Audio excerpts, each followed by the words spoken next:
ബിസ്മില്ലാഹ് അൽഹംദുലില്ലാഹ് വസ്സലാത്തു വസ്സലാമു അലാ റസൂലില്ലാഹ് വഅലാ ആലിഹി വസഹ്ബിഹി വമൻ ഇഹ്തദാ ബിഹുദാ അമ്മാ ബഅദ്. സൂറത്തുൻ നജ്ം 13 മുതൽ 22 വരെയുള്ള ആയത്തുകളാണ് പുതിയ പാഠമായി നാം പാരായണം ചെയ്യുന്നത്. ഈ വചനങ്ങളിൽ നാം അറിഞ്ഞിരിക്കേണ്ട പ്രധാനപ്പെട്ട തജ്വീദ് നിയമങ്ങൾ. വലഖദ്, ഈ പദത്തിലെ ദാലിൻ്റെ സുക്കൂൻ ഖൽഖല നൽകി ശബ്ദം ചലിപ്പിച്ച് വ്യക്തമാക്കി ഉച്ചരിക്കണം. വലഖദ്. ഇതിൽ ഖാഫിനെ തഫ്ഖീം ചെയ്യണം എന്നത് ശ്രദ്ധേയമാണ്. വലഖദ് ഖാഫിന് മാത്രമാണ് തഫ്ഖീം, മറ്റ് ഹർഫുകൾക്ക് തഫ്ഖീം വരരുത്. അപ്രകാരം തഫ്ഖീം ചെയ്ത് ഉച്ചരിക്കേണ്ട അക്ഷരമാണ്. നസ്ലതൻ ഉഖ്റാ. നസ്ലതൻ എന്ന പദത്തിലെ തൻവീൻ ഇൽഹാർ ഹൽഖി നൽകി മണിക്കാതെ വെളിവാക്കണം. നസ്ലതൻ ഉഖ്റാ. റാഇൻ്റെ അലിഫ്, ഇതൊക്കെ തഫ്ഖീം ചെയ്യേണ്ട അക്ഷരങ്ങളാണ്. ഇൻദ സകിനാനൂൻ ഇഖ്ഫാ ഹഖീഖി നൽകി അവ്യക്തമാക്കി മണിക്കണം. ഇൻദ.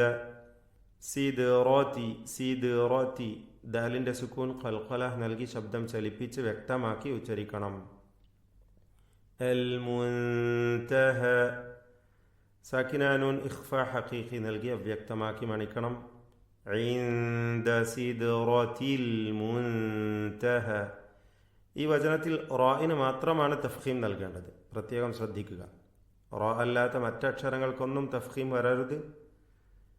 അടുത്ത വചനം ഇൻദഹ, വീണ്ടും സകിനാനൂൻ ഇഖ്ഫാ ഹഖീഖി നൽകി അവ്യക്തമാക്കി മണിക്കുക.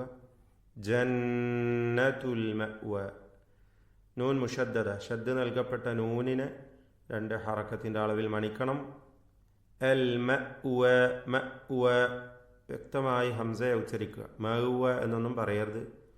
അവ്യക്തമായ മഅ്വ എന്ന് പറയലുണ്ട് പലരും, അത് തെറ്റാണ്. അൽ മഅ്വ. ഇദ് യഗ്ഷ. സുക്കൂനുകൾ പ്രത്യേകം ശ്രദ്ധിക്കുക. ഇത് യഗ്ഷ എന്ന് പറയരുത്. ശബ്ദം ചലിപ്പിച്ച് സുക്കൂനിനെ ഹറക്കത്ത് പോലെ ഉച്ചരിക്കരുത്. ഇദ് യഗ്ഷ സിദ്റത എന്നതിലെ ദാലിൻ്റെ സുക്കൂൻ ഖൽഖല നൽകി ശബ്ദം ചലിപ്പിച്ച് വ്യക്തമാക്കണം. ഇദ് യഗ്ഷ സിദ്റത മാ യഗ്ഷ. ഗൈന് റാ, ഈ 2 അക്ഷരങ്ങൾക്ക് തഫ്ഖീം നൽകണം. ഈ വചനത്തിൽ മറ്റക്ഷരങ്ങൾക്കൊന്നും തഫ്ഖീം വരാതെ സൂക്ഷിക്കുക. മാ സാഗ, ഇതിൽ ഗൈനിന് മാത്രമാണ് തഫ്ഖീം. മാ സാഗ, മാ സാഗ പറയരുത്. മാ സാഗ. അൽ ബസറു, സ്വാദ് റാ രണ്ടും തഫ്ഖീം ചെയ്ത് ഉച്ചരിക്കുക. വമാ തഗ. ഗൈന് അതിൻ്റെ അലിഫ്, ഇതൊക്കെയും തഫ്ഖീം ചെയ്യേണ്ട അക്ഷരങ്ങളാണ്. ലഖദ്, ദാലിൻ്റെ സുക്കൂൻ ഖൽഖല നൽകി ശബ്ദം ചലിപ്പിച്ച് വ്യക്തമാക്കണം. ലഖദ്. റഅ പറയരുത്. മിൻ ആയാതി. മിൻ എന്നതിലെ സകിനാനൂൻ ഇൽഹാർ ഹൽഖി മണിക്കാതെ വെളിവാക്കണം. മിൻ ആയാതി. ആയാതി അല്ല, ആയാതി. റബ്ബിഹിൽ കുബ്റ. അൽ കുബ്റ, ബാഇൻ്റെ സുക്കൂൻ ഖൽഖല നൽകി ശബ്ദം ചലിപ്പിച്ച് വ്യക്തമാക്കണം. മിൻ ആയാതി റബ്ബിഹിൽ കുബ്റ. ഈ വചനത്തിൽ ഖാഫ് റാ ഇതൊക്കെ തഫ്ഖീം ചെയ്യേണ്ട അക്ഷരങ്ങളാണ്. റാ പലതവണ വരുന്നു. റാ അവസാനത്തിൽ റാവും അലിഫും തഫ്ഖീം ചെയ്ത് ഉച്ചരിക്കുക, പെരുപ്പിച്ച് സ്വരഭാരത്തോടെ ഉച്ചരിക്കുക. ഇതല്ലാത്ത മറ്റക്ഷരങ്ങൾക്ക് തഫ്ഖീം വരാതെ സൂക്ഷിക്കുക. അഫറഅയ്തുമുൽ ലാത വൽ ഉസ്സ. റാ മാത്രമാണ് ഈ വചനത്തിൽ തഫ്ഖീം ചെയ്യേണ്ടത്, മറ്റക്ഷരങ്ങൾക്ക് തഫ്ഖീം വരരുത്. അഫറഅയ്തും. അല്ലാത്ത, അല്ലാത്ത പറയരുത്. ലാത. വൽ ഉസ്സ. ഉസ്സ അല്ല, ഉസ്സ. ومناة الثالثة الأخرى. خاء راء റാഇൻ്റെ അലിഫ്. റാഇൻ്റെ ദീർഘാക്ഷരമായ അലിഫ്, ഇവക്ക് മാത്രമാണ് തഫ്ഖീം നൽകേണ്ടത്, മറ്റക്ഷരങ്ങൾക്ക് തഫ്ഖീം വരാതെ സൂക്ഷിക്കുക. ومناة الثالثة الأخرى. ألكم. അലകുമുദ്ദകറു റായിന് തഫ്ഖീം നൽകണം. മറ്റക്ഷരങ്ങൾക്കൊന്നും ഈ വചനത്തിൽ തഫ്ഖീം വരൂല. അലകുമുദ്ദകറു വലഹുൽ ഉൻസ. സാക്കിന നൂനിനെ ഇഖ്ഫ ഹഖീഖി നൽകി അവ്യക്തമാക്കി മണിക്കുക. വലഹുൽ ഉൻസ. ഹംസ അവ്യക്തമാക്കും പലരും. വലഹുൽ ഉൻസ എന്നൊക്കെ പറയും. അങ്ങനെ ആവരുത്. ഉൻസ ഹംസ വ്യക്തമായി ഉച്ചരിക്കണം. വലഹുൽ ഉൻസ. തിൽക ഇദൻ ഖിസ്മ. തൻവീനിനെ ഇഖ്ഫ ഹഖീഖി നൽകി അവ്യക്തമാക്കി മണിക്കണം.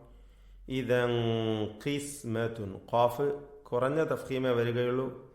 ഖാഫിന് കസ്റായതിനാൽ കുറഞ്ഞ തഫ്ഖീം മാത്രമാണ് നൽകുക. ഖിസ്മത്തുൻ ദീസ. അപ്രകാരം തന്നെ തൻവീനിനെ വീണ്ടും ഇഖ്ഫ ഹഖീഖി നൽകി അവ്യക്തമാക്കി മണിക്കണം.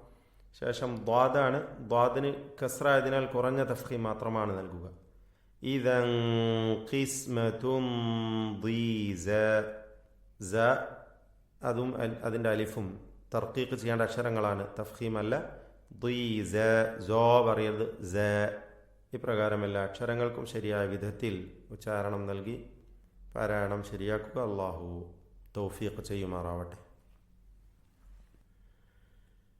أعوذ بالله من الشيطان الرجيم.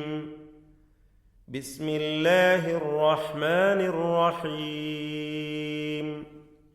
ولقد رآه نزلة أخرى عند سدرة المنتهى عندها جنة المأوى إذ يغشى السدرة ما يغشى ما زاغ البصر وما طغى لقد رأى من آيات ربه الكبرى أفرأيتم اللات والعزى ومناة الثالثة الأخرى ألكم الذكر وله الأنثى تلك إذا قسمة ضيزى.